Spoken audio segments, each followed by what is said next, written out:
Saudara yang terkasih Tuhan Yesus, kita bersyukur hari ini kita boleh kembali bersama-sama mendengarkan firman Tuhan. Saudaraku, tema yang saya berikan kepada kita hari ini adalah Tuhan, mengapa engkau diam? Saudara bisa baca di Matius pasal 11 ayat 2 sampai 19. Saudaraku, satu pergumulan saya adalah seringkali saat mendengarkan khotbah, saya berjanji akan kuat dan beriman kepada Tuhan, sekalipun saya berada di dalam masalah apapun. Karena saya percaya bahwa Tuhan itu bekerja mendatangkan semuanya akan menjadi baik. Akan tetapi saudaraku, realitanya ketika saya menghadapi masalah, baik pada saat saya mengalami penyakit, atau keluarga saya lagi sakit, atau mengalami kegagalan, yang menjadi sesuatu pertanyaan saya adalah, mengapa tiba-tiba iman saya itu hilang? Janji saya itu hilang tanpa bekas. Bahkan saya sampai menjadi ragu, apakah Tuhan itu ada atau enggak sih? Berkuasa atau tidak sih? Saudaraku, bukankah itu yang saudara alami juga, saudaraku ya? Saudaraku, ketika saya terus merenungkan, mengumpulkan masalah ini, jadi saya menemukan satu penyebab dari kesulitan kita di dalam mempertahankan iman pada saat situasi sulit adalah banyak sekali peristiwa dalam kehidupan kita yang datang itu tidak terduga, saudara. Ada dua hal yang tidak terduga. Pertama, masalah datang secara tidak terduga. Misalnya, saudaraku, anak saya kelihatan baik-baik, dia bertumbuh dengan baik, sekolah yang baik. Tiba-tiba, dia yang kelihatan sehat ini, tiba-tiba mengalami epilepsi pada saat dia SMP. Di mana tiba-tiba tangannya bisa meninju mukanya tanpa dia bisa kontrol. Suatu hal itu membuat saya kaget kan. Atau ada lagi yang lain, dia rajin berolahraga, dia begitu sehat, hidupnya lancar, baik-baik aja menjaga makanan, tiba-tiba tidak terduga dia menderita kanker. Saudaraku, ini masalah yang datang tidak terduga ini mengagetkan dan mengoncangkan iman kita. Ada lagi seperti saat ini, sebelumnya tahun lalu bisnis kita begitu lancar, begitu baik, banyak rencana yang kita sudah lakukan, strategi bisnis yang sudah kita jalankan untuk mengembangkan, tiba-tiba terjadi pandemi dan akhirnya usaha kita bangkrut, usaha kita menurun, penghasilan menurun. Saudaraku, masalah yang datang tiba-tiba ini, yang tidak terduga, yang menggoncangkan iman kita, tanpa kita siap. Saudaraku, tidak terduga yang kedua adalah, kita tidak menduga Tuhan akan diam saat kita mengalami masalah. Kalau saudaraku, pada saat kita berjanji akan setia kepada Tuhan, kita berpikir Tuhan itu adalah Tuhan yang pengasih dan penyayang. Pasti pada saat saya ada masalah, ketika saya berdoa dan percaya, karena memang itu yang dikatakan oleh Alkitab, bukan? Yang penting kita percaya dan beriman, Tuhan pasti akan mendengar doa kita. Tapi realitanya ketika kita mengalami masalah, lalu kita berdoa kepada Tuhan, Tuhan tidak menjawab doa kita. Tuhan diam. Saudaraku, itu yang terjadi pada saya dan saya alami, saudaraku. Ketika anak saya sakit atau ketika saya sakit, saya sudah belajar firman Tuhan, saya melihat bagaimana Tuhan begitu berkuasa. Dan dia berkata, yang penting kamu beriman, percaya. Tuhan akan memberikan kepada kamu apa yang kamu inginkan. Carilah, maka kamu akan mendapat. Mintalah, maka kamu akan mendapat. Saudaraku, itu saya lakukan. Saya berdoa untuk anak saya, berdoa untuk penyakit saya, supaya Tuhan sembuhkan. Berdoa untuk masalah saya, supaya Tuhan bantu segera menyelesaikan. Tapi realita yang terjadi, Tuhan diam. Itu yang tidak terduga. Sehingga saya membayangkan, seandainya Tuhan cuma berbisik aja pada saya. Seperti dia katakan kepada Paulus. Pada saat dia memberitakan Injil dan dia mengalami penolakan, Tuhan datang kepada dia dan berkata, Paulus jangan takut. Di tempat ini banyak umatku, yang penting kamu PI. Saudaraku, saya bahkan membayangkan seandainya Tuhan berkata kepada saya, Timotius jangan takut. Penyakitmu dan anakmu yang sakit ini akan membawa hal yang baik untuk kemuliaan Tuhan dan juga untuk dia. Saya pasti tenang, saudaraku. Tapi realita yang kita alami, Tuhan diam. Itu yang tidak kita duga. Kita seolah-olah itu harus kuat dan sabar, dan sambil kita menebak-nebak bahwa Tuhan pasti mempunyai rencana yang indah. Tapi kita tidak tahu rencana apa yang indah untuk kita. Saudara yang terkasih Tuhan Yesus, di tengah-tengah situasi menghadapi diamnya Tuhan ini, apa yang harus kita lakukan, saudara? Saudara, yang pertama saya mencoba untuk meneliti firman Tuhan. Bagian firman Tuhan yang saya baca secara khusus pada saat saya mengalami kesulitan itu adalah Matius, saudara. Saudara, saya begitu girang harapan ketika melihat Matius yang pasal 8 menggambarkan Yesus penuh dengan kuasa. Yesus menyembuhkan seorang yang sakit kusta di ayat 1-4 pasal 8. Kemudian di ayat 5-14 Tuhan Yesus dikatakan menyembuhkan hamba seorang perwira di Kapernaum. Kemudian Tuhan Yesus menyembuhkan ibu mertua Petrus di pasal 8 ayat 14 ayat 17. Lalu Tuhan Yesus dikatakan juga mampu meredakan angin ribut di pasal 8 ayat 23 sampai 27. Dan Tuhan Yesus juga dikatakan bisa mengusir orang yang kerasukan setan di Gadara ayat 28 sampai 34. Saudara, tidak berhenti di situ. Matius mengatakan di dalam pasal 9 ayat 1 sampai 8 Tuhan Yesus juga menyembuhkan orang lumpuh. Lalu Matius juga berkata di pasal 19 sampai 26, anak kepala rumah ibadat yang dibangkit oleh Tuhan Yesus dan perempuan yang sakit pendarahan langsung sembuh saat memegang jubah Tuhan Yesus. Lalu kemudian saudaraku, betapa luar biasanya lagi Matius menggambarkan Tuhan Yesus bisa menyembuhkan mata dua orang yang buta di ayat 27 sampai 31 pasal 9. Dan bahkan lagi di pasal 9 ayat 32 sampai 34 Tuhan Yesus dikatakan mampu menyembuhkan seorang yang bisu, saudara. Saudara, saya tanya kepada saudara, ketika saudara membaca bagian ini berturut-turut menggambarkan Yesus begitu kuasa, apa yang saudara bayangkan, saudara? Saudara akan lihat Yesus penuh kuasa. Apalagi dijelaskan setiap orang yang datang kepadanya langsung Tuhan sembuhkan, saudara. Bagaimana perasaan saudara sebagai orang Kristen ketika membaca bagian itu? Apa yang kita rasakan? Kita juga rindukan Tuhan Yesus melakukan hal yang sama terhadap kita. Itu yang saya rasakan, saudara. Saya rindu Tuhan juga melakukan hal yang sama dengan saya. Tuhan sembuhkan anak saya. Sembuhkan penyakit saya. Selesaikan masalah saya. Maka saudaraku, tidak heran kita berdoa. Tuhan sembuhkanlah penyakit saya.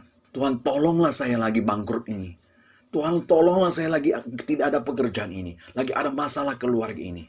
Saudara, apa yang saudara harapkan ketika kita berdoa untuk hal-hal itu? Yaitu Tuhan langsung turun tangan, bukan? Tuhan langsung menunjukkan kuasanya. Dia menyertai kita. Kita sebagai anaknya tidak ditinggalkan. Dia selalu siap menolong kita seperti dalam bagian kita baca. Tapi saudaraku, bagaimana realita yang kita hadapi? Ternyata saudaraku, realitanya tidak seperti itu. Penyakit anak saya tetap belum sembuh sampai hari ini. Bahkan usaha kita tetap sulit, masalah tidak selesai. Saudara, akhirnya kita kecewa kepada Tuhan, bukan? Kita bertanya, Tuhan, benarkah Engkau masih memiliki kuasa?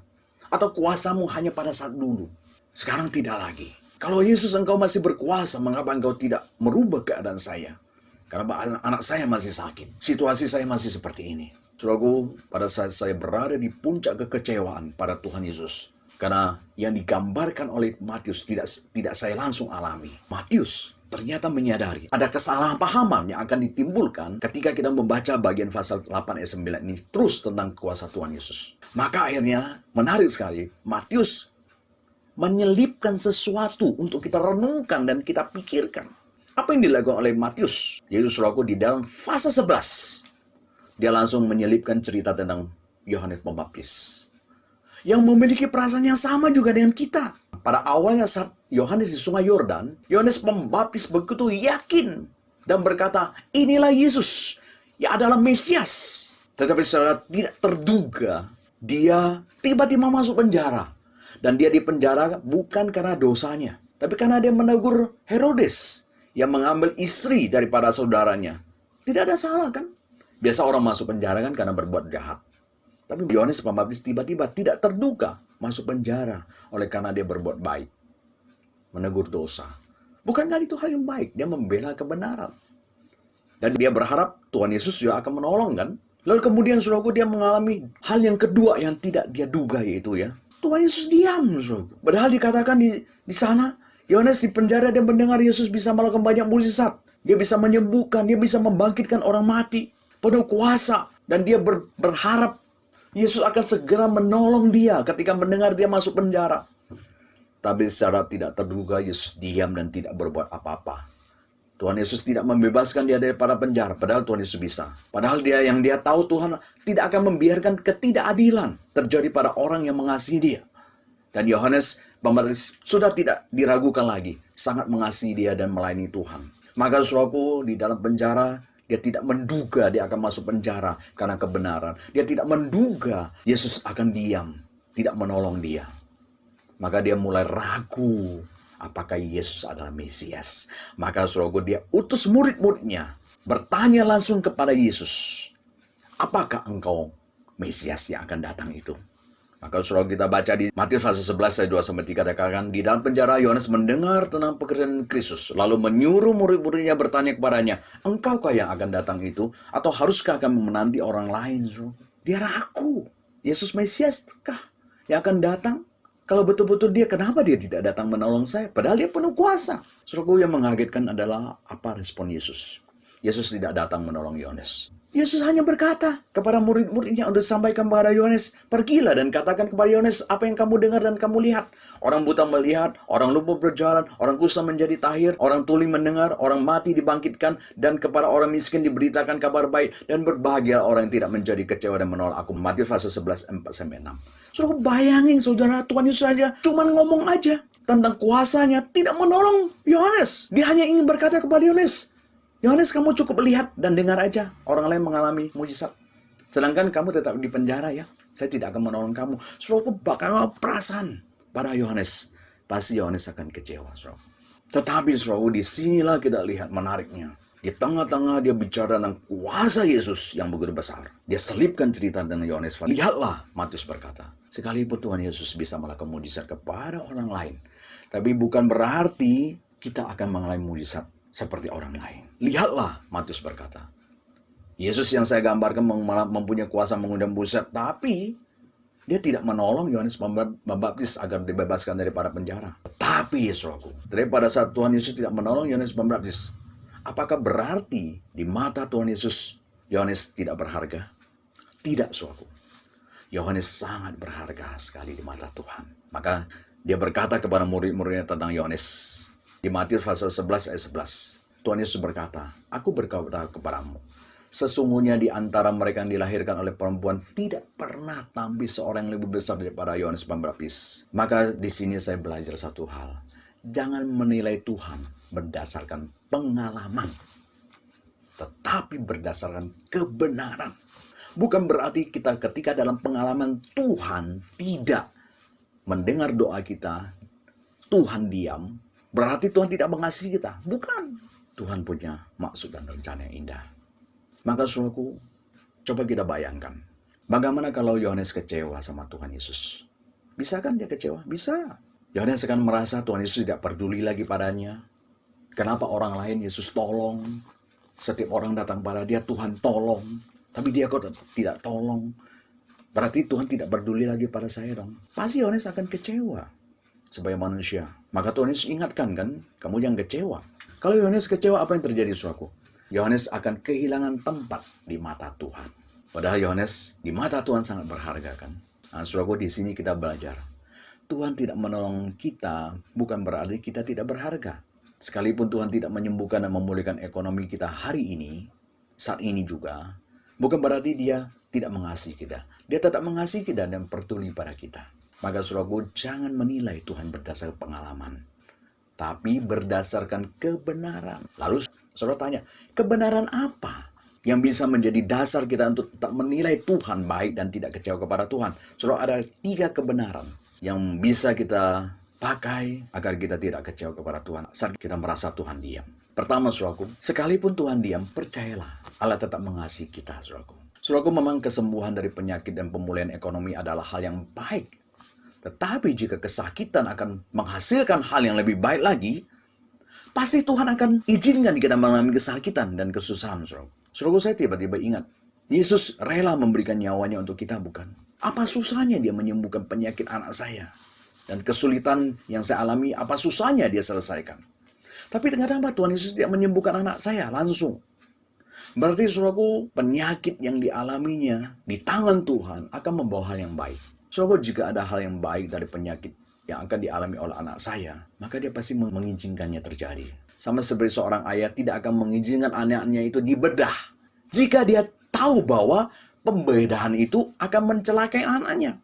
Tapi saat seorang ayah rela menyerahkan anaknya untuk dibedah dan diambil ginjalnya yang sudah rusak untuk diganti yang baru, ayah tersebut akan rela menyerahkan anaknya dibedah sekalipun anaknya itu yang masih kecil berteriak dan menganggap bapaknya jahat. Saudaraku, demikian juga Tuhan ketika dia mengizinkan kita sakit dan bangkrut dan susah. Mungkin Tuhan sedang ingin memperbaharui kerohanian dan jiwa kita yang sakit agar relasi kita dengan Tuhan dipulihkan. Jadi percayalah Allah tetap kasih sekalipun kita berada dalam masalah. Sekalipun Yohanes tidak dibebaskan, kita lihat Tuhan tetap mengasihi Yohanes. Yang kedua, sekalipun Allah diam, hal itu karena Dia mau menolong kita dengan perantara, tidak secara langsung.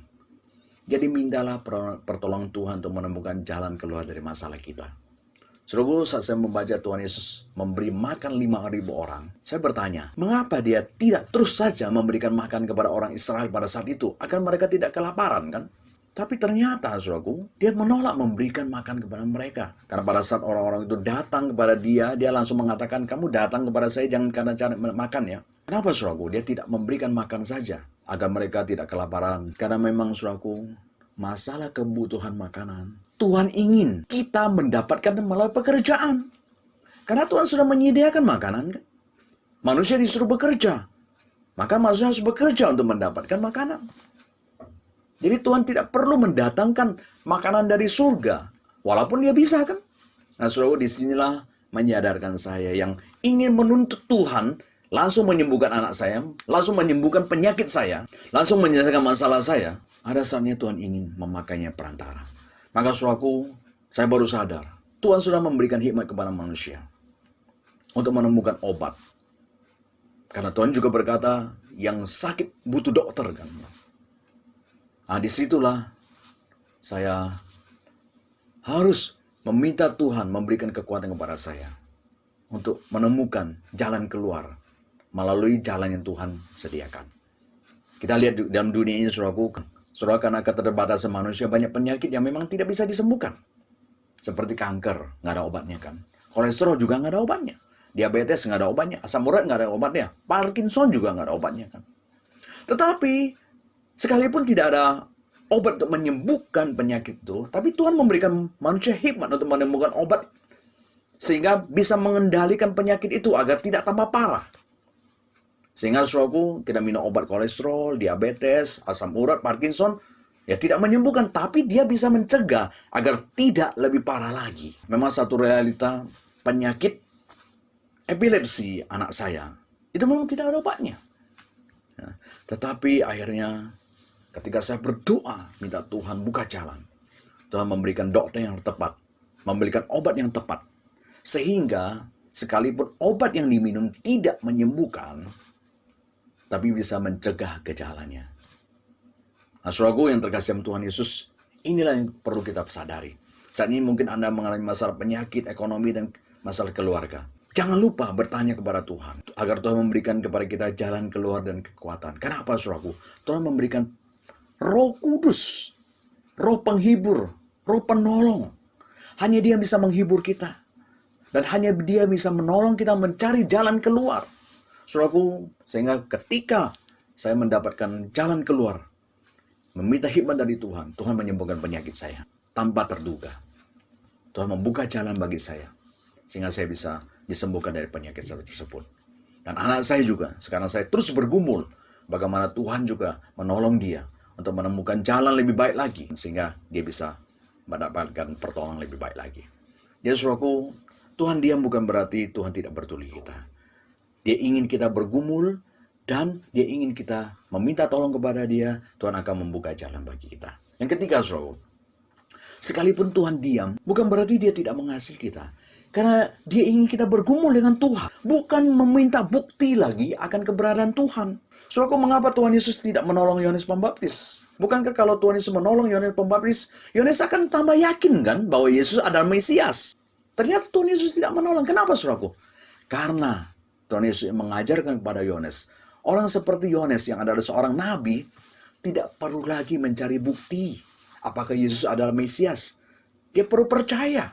Jadi dia tidak perlu lagi bertanya, Yesus Mesias atau bukan. Yang perlu Yohanes Pembaptis lakukan adalah bukan mencari bukti, tapi bergumul dengan Tuhan. Apa yang Tuhan kehendaki Yohanes lakukan mulai masalah ini. Apa yang Tuhan inginkan atas hidup Yohanes ketika dia dimasukkan dalam penjara. Saudaraku, karena tugas Yohanes sebagai pembuka jalan bagi Yesus sudah selesai, maka Tuhan menghendaki Yohanes kembali ke surga. Kan sudah selesai. Jadi tidak perlu lagi dia ditolong untuk keluar dari penjara. karena tugasnya selesai. Justru dia kembali ke tempat yang lebih indah, yang Tuhan sudah sediakan bagi orang yang setia. Saudaraku, itulah yang Tuhan ingin Anda lakukan saat Anda sakit, bangkrut, kehilangan pekerjaan. Kita sebagai orang Kristen bukan minta bukti lagi. Bukan fokus menyembuhkan penyakit kita, menyelesaikan masalah kita. Bukan fokus itu lagi. Supaya kita yakin, Engkau adalah Allah, Tuhan sembuhkan saya, selesaikan masalah saya. Tidak lagi, saudaraku. Yang kita perlu lakukan adalah bergumul dan bertanya, Tuhan, apa yang Tuhan ingin kerjakan, yang Tuhan ingin kendaki. Ketika saya mengalami masalah ekonomi dan penyakit, saudaraku akan melihat berkat rohani yang begitu besar yang Tuhan sediakan bagi orang yang mau mengerti kehendak Tuhan. Saudaraku, masa pandemi adalah masa yang berat bagi kita semua, termasuk saya. Saudaraku. Jangan berpikir saya sebagai hamba Tuhan tuh tenang, kuat. Saya juga banyak bergumul dengan masalah pribadi. Masalah kesehatan, masalah keluarga, masalah keuangan, dan sebagainya. Saya tidak cerita kepada siapapun. Bukan berarti tidak ada masalah. Bahkan saudaraku, kalau saudara mau tahu, ketika pandemi ini, ketika saya mengalami masalah, saya sudah merasa putus asa akan hidup saya. Karena banyak sekali masalah yang tidak terduga. Dan Tuhan pun diam ketika saya berdoa. Sebagai orang Kristen, saya sudah meminta Tuhan melakukan mujizat untuk menyelesaikan penyakit dan masalah yang saya alami. Tapi Tuhan diam. Saudaraku, dalam pergumulan itu Tuhan mengingatkan saya melalui Yohanes Pembaptis. Dia seolah-olah berkata kepada saya, Timotius, kamu bukan masanya lagi minta bukti apakah Yesus adalah Allah. Kemudian hanya berfokus pada Tuhan agar menyelesaikan masalahmu. Yang kamu harus lakukan saat ini adalah coba mengerti apa yang Tuhan inginkan melalui masalah ini. Terus setelah bergumul hampir 4 bulan, minggu ini Tuhan menunjukkan satu-satu berkat rohani yang Tuhan sediakan kepada saya melalui masalah ini. Yang terutama, saudaraku, melalui masalah ini saya boleh memiliki persekutuan intim kembali dengan Tuhan. Saya boleh memiliki relasi dengan anak dan istri semakin dipulihkan. Saudara, mungkin Anda bertanya, bukankah Anda hamba Tuhan? Harusnya kuat dong. Saudaraku, jabatan hamba Tuhan tidak menjamin kami selalu kuat dan pasti memiliki hubungan yang intim dengan Tuhan. Seperti Yohanes, dia seorang hebat yang begitu luar biasa. Tapi jatuh imannya saat Tuhan diam dan tidak menolong dia, bukan? Saya juga manusia mengalami kelemahan iman karena masalah yang menimpa saya. Saudaraku, saat ini saya baru menyadari selama ini saya melayani hanya sebagai kewajiban. Berkhotbah tanpa mengalami Tuhan, membaca firman Tuhan, berdoa tanpa relasi dengan Tuhan. Karena semua lancar. Tapi di masa pandemi ini, masalah datang beruntun. Awalnya terasa sulit saudaraku menerimanya. Tapi setelah bergumul dengan Tuhan dan menemukan banyak sekali berkat rohani di dalam masalah yang kami hadapi. Sehingga sekarang saya membaca firman Tuhan seperti melihat firman Tuhan itu hidup. Saya berdoa dan merasa begitu dekat dengan Tuhan. Sehingga saya berani berkata seperti Paulus, aku lebih senang dalam kesulitan. Karena dalam kelemahan, kuasa Tuhan bekerja dengan sempurna. Maka saudaraku, apapun yang saudara alami saat ini, mungkin saudara sedang kehilangan pekerjaan, sakit, penghasilan menurun, bahkan bangkrut. Jangan kecewa pada Tuhan. Percayalah, Tuhan tetap mengasihi Anda. Dan Dia sedang menyediakan berkat rohani yang lebih indah daripada matahari yang kita harapkan. Bergumul terus dengan Tuhan. Sampai Anda akan berkata seperti Paulus, aku lebih senang dalam kelemahan. Karena dalam kelemahan kuasa Tuhan bekerja dengan sempurna. Jadi jangan menilai Tuhan berdasarkan pengalaman, tetapi berdasarkan kebenaran. Sabarlah menjalani masalah ini. Saudara akan menikmati sukacita yang meluap-luap pada saat Tuhan menyatakan pertolongannya pada Anda. Itulah yang saya alami. Amin.